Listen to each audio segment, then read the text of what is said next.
Hi guys, welcome back to Kitchen Floor Conversations. I am Lauren Magenta, and today my first guest on the kitchen floor is my dear husband, Stan. Hi. Welcome to the kitchen floor. Thank you. Are you comfortable? I'm kind of comfy. Okay, good. Okay. Comfortable in this zone, like turning to you. I feel like okay. Turn, like, get comfortable. Yeah. Yeah, I have something to lean on. I feel great. That's good. That's the important thing.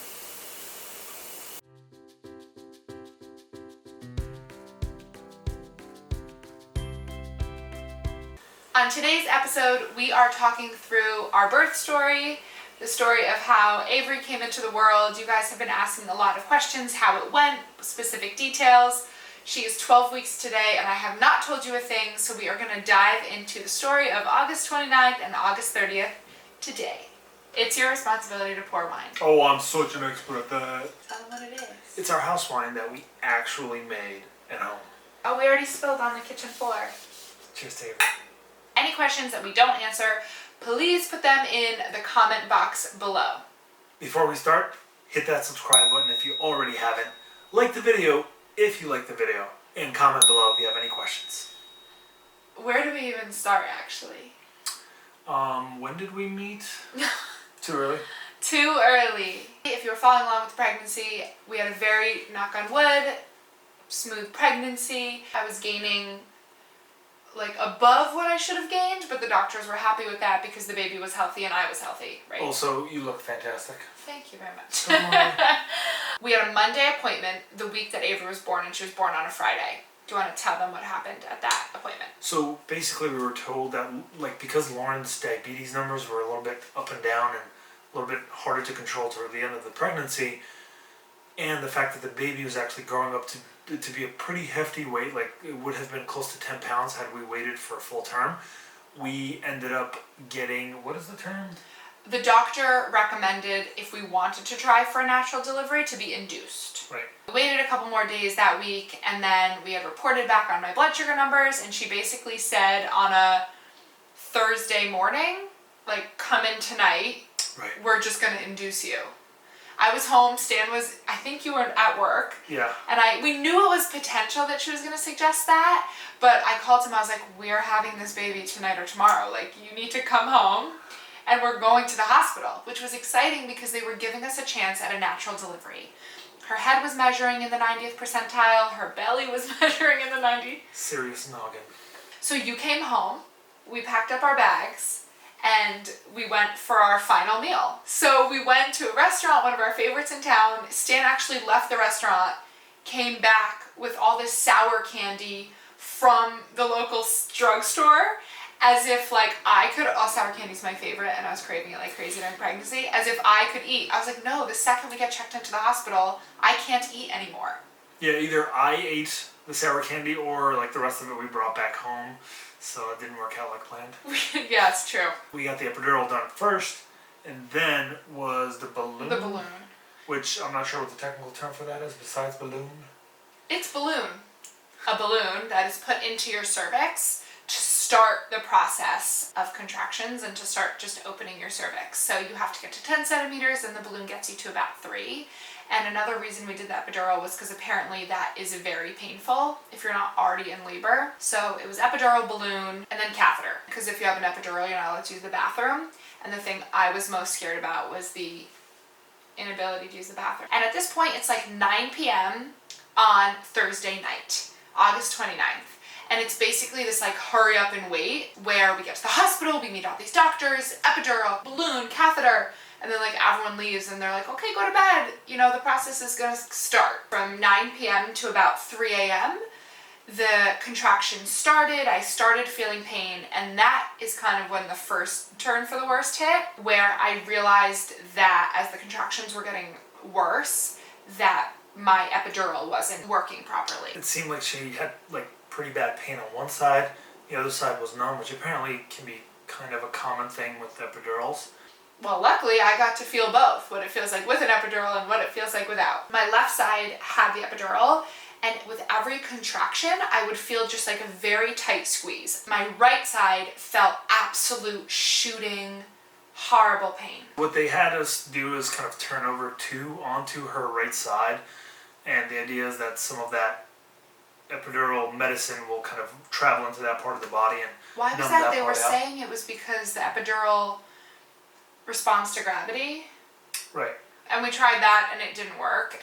And then I think by 5, 6 a.m., my doctor had come in for the day and said that I was 3 centimeters. The balloon came out, which meant that my body would start progressing more and more. And at that point, she broke my water. When the water is broken, a hormone is released to kind of make contractions go faster and have it progress quicker. And the contractions were so much stronger. I guess it was either my body or the medicine, I'm not sure, but I was vomiting.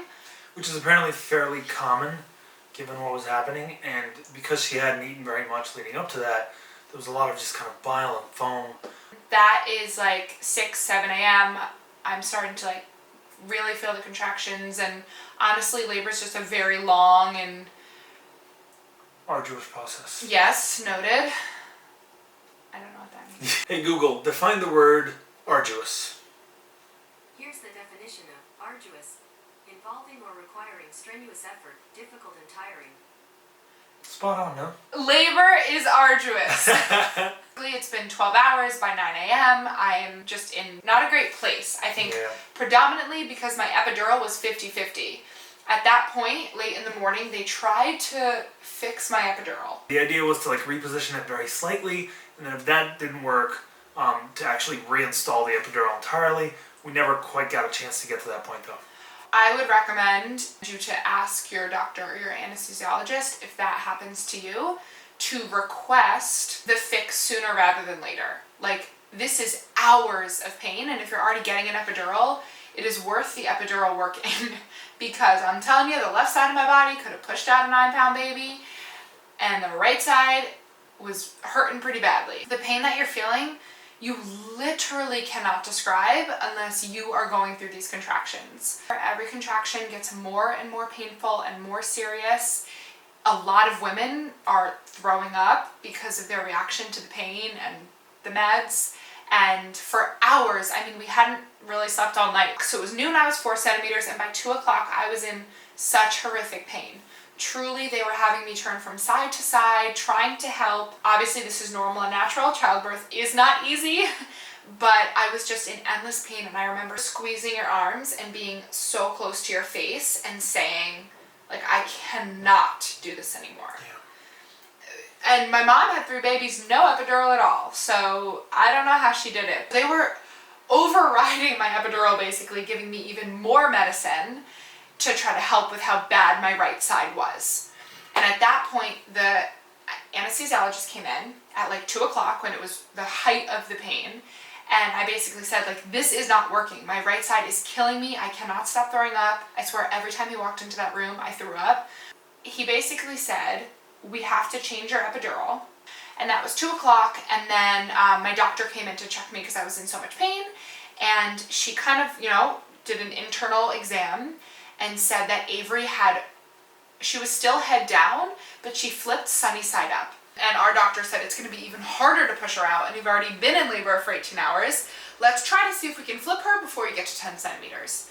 So at that moment, the nurse was asked to put me in like a fire hydrant position, like kind of like a dog peeing. Like one leg was down and one leg was up, and I was on my side, and that was hopefully with the contractions, supposed to help her turn. Basically with an epidural, my left leg was numb, so it was very hard for me to move. So Stan and the nurse were moving me.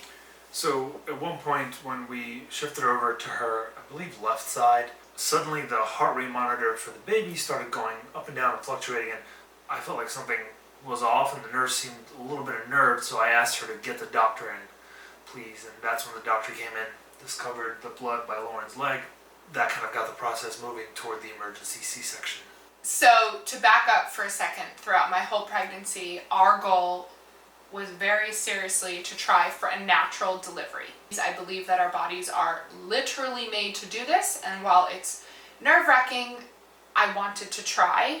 But because Avery was measuring so big the entire pregnancy, we were told many times, if you want an elective C-section, your baby is measuring in the 97th percentile or whatever it was, just very large in the 90s. So we were induced for many reasons, but one of them is we really wanted to try this natural delivery. All that being said, I had told Stan and my doctor, who I trusted with my life and our baby's life, that if it came to an emergency C-section, I did not want to have to make the decision.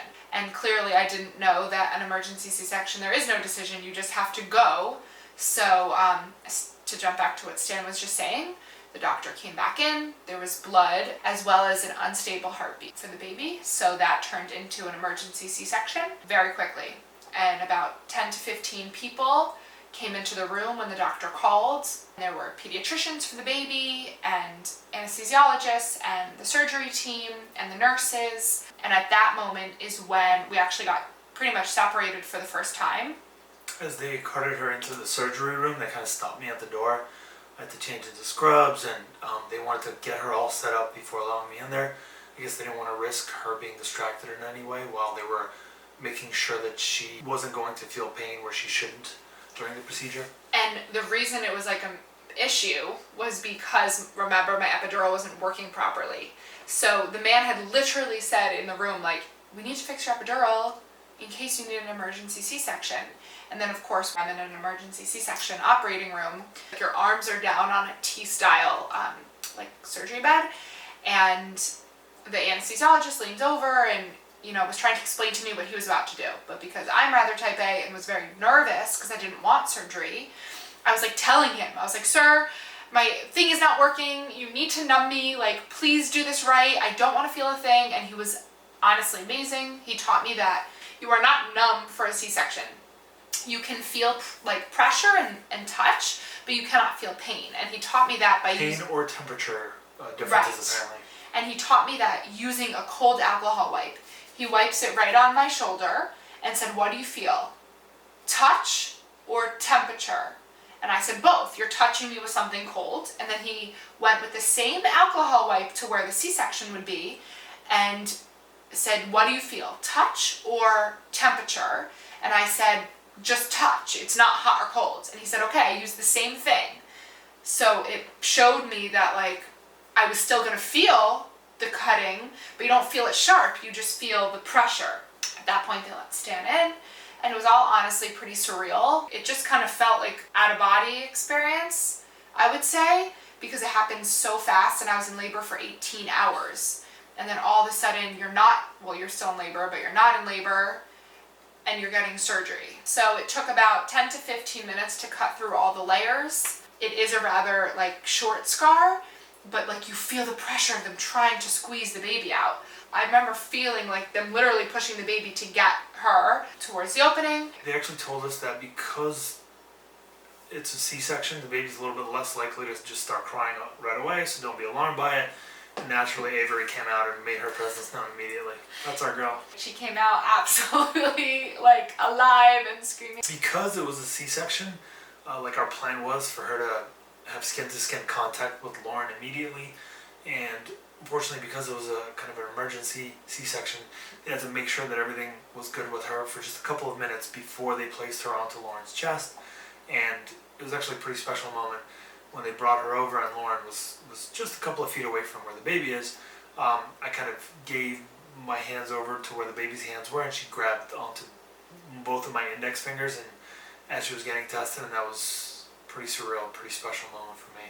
And then shortly thereafter, I was able to place Avery onto Lauren's chest, and they had their moment, and it was really cool. I think Avery latched on right away. Immediately. She was ready to eat. Yeah, as Stan said, it was hard because I wasn't able to hold her immediately, but obviously in that moment, Stan and I looked at each other and were like, go with her. The doctors had to close me up, and that takes a little bit of time. And I was watching the whole thing, but she was crying, and Stan kind of put his hands in, and she was just holding on to his two fingers. I have that picture in my mind for the rest of my life, her kind of holding on to him so tight, minutes old, and she was squeezing you. She'd heard my voice quite a bit over the course of that pregnancy. I would always be talking to her tummy, and sometimes I would even get a kick when I'm talking to her tummy, which is sometimes cool. It was all the time. You're right. At nighttime. Yeah. She seemed to calm a couple times as I was kind of talking to her, not far from her ear. at the which again, born. yeah, which was again like a pretty special, pretty cool moment. You know, I think I remember feeling a bit of anxiety. I remember saying to you, like, I want to hold the baby, I want to hold the baby. Do you remember that? Yeah. I was like, I want to hold her, I want to hold her. And it just wasn't what either of us, I think, had imagined. So, you know, it was a couple minutes until I got her, but Stan is right. She latched immediately, and I was like a neurotic mother because she was like laying on top of me trying to feed. I was like, she's gonna choke. Like, I don't even think I understood it all yet because it really isn't milk, it's just colostrum. And I was like, we need to take her off. Like, what if she's not okay? And it was just like immediate instinct of all these different things. Like, she knew what to do, and we just wanted to take care of her. She was 9 pounds, 20 3/4 inches long. She was born chubby as ever. Yeah. She was born with a big round face, and to me she looked like a sumo wrestler. I would not want it any other way. Yeah, she was just round and so sweet, and now looking at her she's 12 weeks today, she's like a little lady. Like, she has a personality, and when she's happy, she's the happiest girl, and when something's wrong, she is absolutely communicating that to you, and she's so smart and perfect now. And then when we look back at these videos of her, she was like, I mean, just the chunkiest little sumo wrestler nugget. But she was a good baby, and I would say the recovery, I think there was a lot of stress after a C-section. Just to kind of wrap up our story, we weren't expecting the C-section. It ended up being an emergency. So after that, it took hours in the recovery room of, you know, from a diabetes standpoint, of making sure my numbers were okay, making sure the baby's, you know, blood sugar was okay. I can probably dive into a type 1 diabetic pregnancy video later, because there's probably a lot of information that I learned that might be helpful for anyone out there. So it was, I would say, the first 2 days at the hospital, I still wasn't allowed to eat through the whole first night. They were waiting to make sure that I was peeing enough, drinking liquids to take the catheter out. They didn't let me eat until the next morning. So I finally ate Saturday morning for the first time. It was an everything bagel, toasted, gutted, lox, capers, onions, red vinegar, that was brought to the hospital by my parents. I wanted lox so badly the whole pregnancy, and it was the first thing I ate. Post C-section, you need to give yourself time. You need to give yourself time to heal and to move, and your body goes through a hell of a lot. And it was, you know, 2 weeks before I was even allowed to take the wrappings off of the scar. That being said, we were in the hospital 2 days. Walking was painful, like even just bringing the baby to and from, you know, her checkups. Stan honestly did for the first 36 hours. I really didn't get out of bed much until the second day. He took care of everything. He changed every single diaper. He picked her up out of the bassinet so I could feed her because I had no abdominal strength. So obviously, I couldn't even pick her up to feed her. So for the first 2 nights at the hospital, it was just very hard to take care of her, but also take care of yourself. After 2 days, we actually decided to go home a day early from a C-section because I knew, well, we both knew that Stan could take better care of me, like at home, where, you know, I knew the bed was comfortable. He knew that, you know, we could be in the same bed and have the baby close to us. It's hard in the hospital. He was sleeping on a chair. Well, it was tough for Lauren to get consistent sleep because doctors and nurses would be coming in and doing their job, but they would be coming in fairly frequently to check up on the baby, check up on her, to do testing on one or the other. And so I figured, like, if everything is going well and we have the option of going home, I figured we could do that if that's what Lauren wants. So we got the baby checked at the nursery. They said she was doing great, and approved her to go home. The doctors approved me to go home. So we did. We went home after 2 days, and for the next couple weeks, it was pretty much just moving as best as we could and taking care of the baby and watching her grow and learning how to breastfeed. And milk comes in days after the hospital, so that's another surge of hormones and surge of everything. And I mean, that was our story. It ended up being beautiful, and she is healthy and stunning and growing like crazy. And for us, it was not what we imagined, I would say, but you're still healthy and stunning and the perfect level of growth. Thank you. Bye guys, thank you so much. Don't forget to subscribe.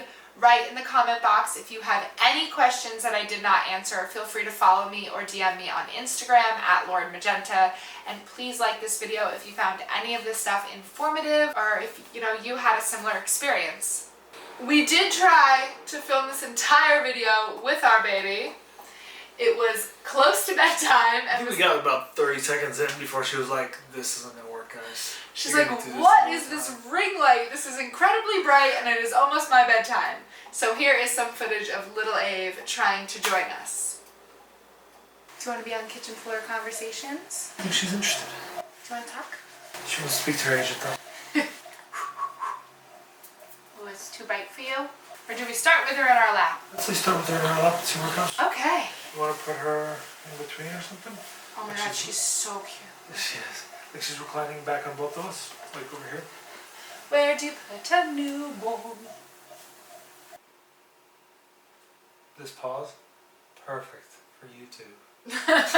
No, I'm just trying to think. Stan's my first guest on Kitchen Floor Conversations. Honored. And after Stan, I'm not sure anyone else will fit on my kitchen floor here. I'm going to write a review that's going to make people really want to be a part of this. Comment below if you would like to come on and be interviewed or talk about something special on my kitchen floor. This is super comfortable. Okay. Let's get started.